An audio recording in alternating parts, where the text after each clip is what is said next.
وبركاته. الحمد لله وكفى وسلام على عباده الذين اصطفى. أما بعد فأعوذ بالله من الشيطان الرجيم. بسم الله الرحمن الرحيم.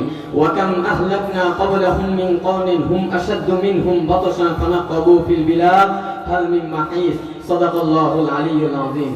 ঐতিহ্যবাহী জামিয়াতুল কুরআন ওয়াস সুন্নাহ ইসলাফিল কমপ্লেক্স কর্তৃক আয়োজিত আজকের এই মহা সম্মেলনের সম্মানিত সভাপতি এবং উপস্থিত আমাদের ইসরাফিল সাহেব এবং আমার উস্তাদগণ মুফতি সালমান ফারসি দামাত বরকাতুহুম ও মুফতি আলামিন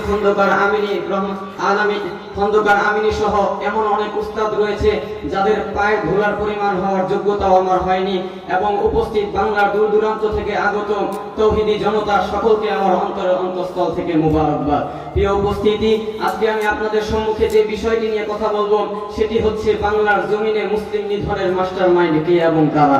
আল্লাহ তাআলা চাহে তো এই বিষয়টি নিয়ে কিঞ্চিত পরিমাণ আলোকপাত করার প্রয়াস চালাবো ইনশাআল্লাহ।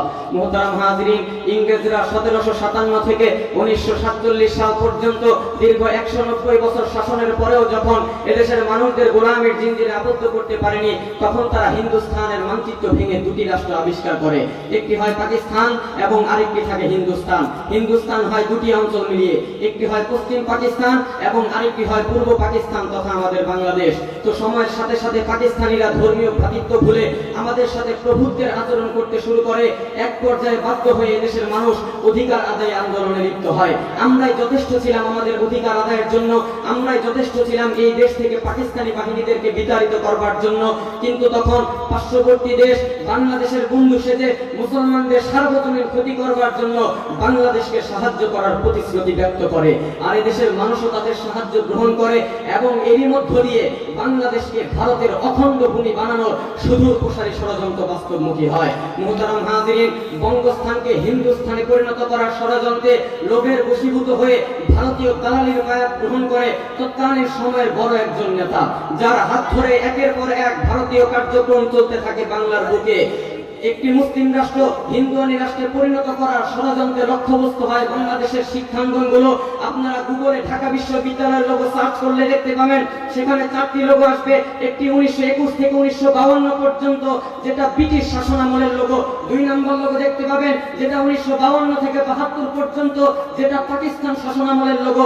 সেই লোগোর মধ্যে আপনারা দেখতে পাবেন ইকরা বিসমি রাব্বিকাল্লাযী খলাক, অর্থাৎ পড়ো তোমার প্রভুর নামে, এবং একটি কোরআনের ছবি রয়েছে। 3 নম্বর একটি লোগো দেখতে পাবেন যেটা আওয়ামী লীগ 72-এ ক্ষমতায় দেওয়ার পর বানিয়েছিল। সেই লোগো থেকে আওয়ামী লীগ কোরআনের ছবি এবং ইকরা বিসমি রাব্বিকাল্লাযী খলাক মুছে ফেলেছিল। 1 বছরও যায় নাই আওয়ামী লীগ 3 নম্বর একটি লোগো বানিয়েছিল 73 সালে, যেই লোগোর মধ্যে ভারতীয় বিজেপি আরএসএস এর লোগো লাগিয়ে দিয়েছিল। এখান থেকেই স্পষ্টভাবে বোঝা যায় আওয়ামী লীগ ভারতের দালাল, আওয়ামী লীগ বাংলাদেশের শত্রু, আওয়ামী লীগ মুসলমানের শত্রু।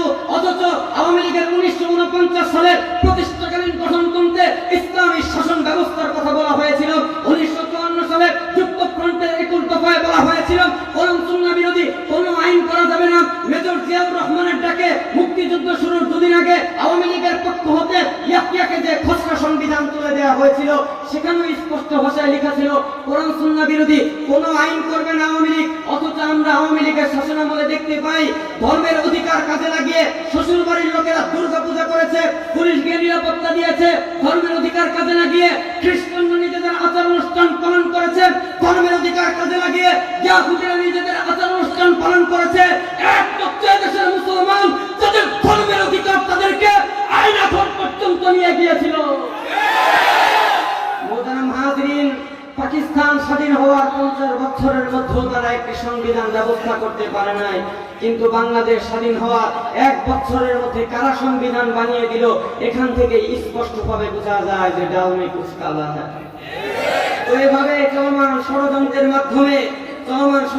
মাধ্যমে একজন মুসলিম বিদ্বেষী কবির গাওয়া গান একটি মুসলিম রাষ্ট্রে ঢুকিয়ে দেওয়া হয়।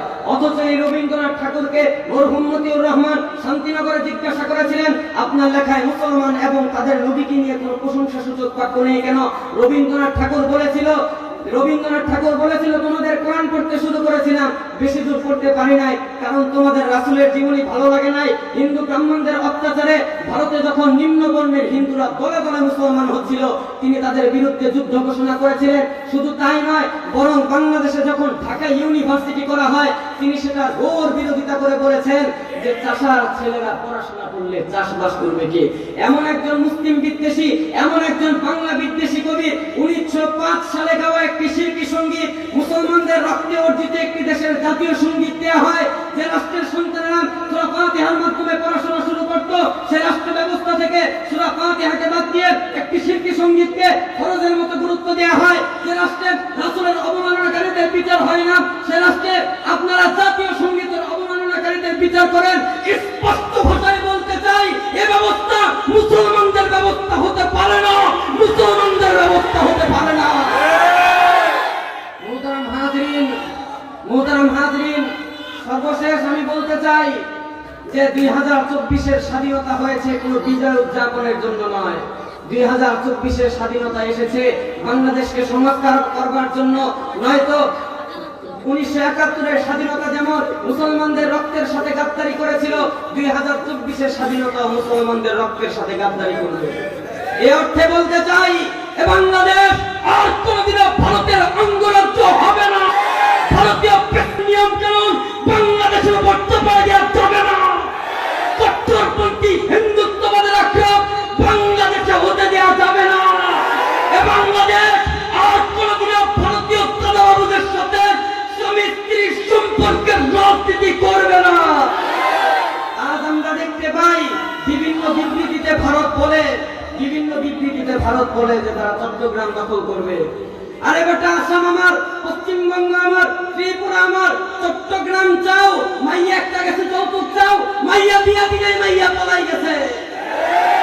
সর্বশেষ আমি বলতে চাই, বাংলাদেশকে ফ্যাসিস্ট মুক্ত করতে যেমন এক গণঅভ্যুত্থানের প্রয়োজন হয়েছে, হাজার হাজার মানুষকে রক্ত দেওয়ার প্রয়োজন হয়েছে, বাংলাদেশকে ভারত মুক্ত করতে যদি নতুন কোন গণঅভ্যুত্থানের প্রয়োজন হয়, এদেশের মানুষ গণঅভ্যুত্থান করতে প্রস্তুত রয়েছে। এদেশের হাজার হাজার সন্তানেরা জীবন দিতে প্রস্তুত রয়েছে।